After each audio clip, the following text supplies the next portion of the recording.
মেয়েটি হাসি দিলেই তার নাক থেকে টাকা পড়তো।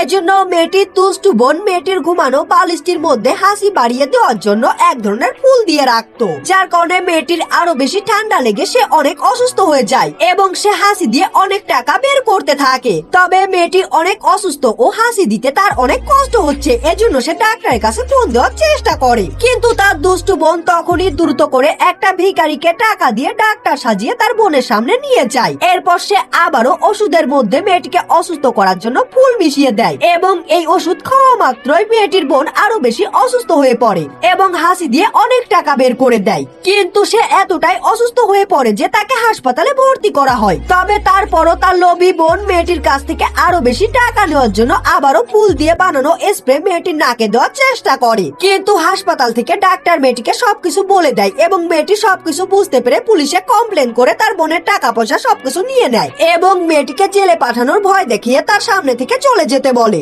এজন্য মেয়েটির বোন তার কাছ থেকে মাপ চেয়ে চলে যায়। তবে বাইরে প্রচন্ড বৃষ্টি হওয়ার কারণে অনেক ঠান্ডা পড়ছিল, যার কারণে মেয়েটির বোনের অনেক ঠান্ডা লেগে সেও অসুস্থ হয়ে পড়ে। এজন্য সে এই ভিখারিটির কাছ থেকে গরম কফি খেয়ে নিজেকে কিছুটা সুস্থ করতে চায়। তবে এই ভিখারিটি গরম কফির বিনিময়ে তার কাছে থাকা সব গহনা চেয়ে নেয় এবং তখন মেয়েটির দুষ্টু বোন বুঝতে পারে শরীর খারাপ থাকলে ঠিক কতটা কষ্ট হয় এবং শরীর সুস্থ রাখাটাই সব থেকে বেশি দামি।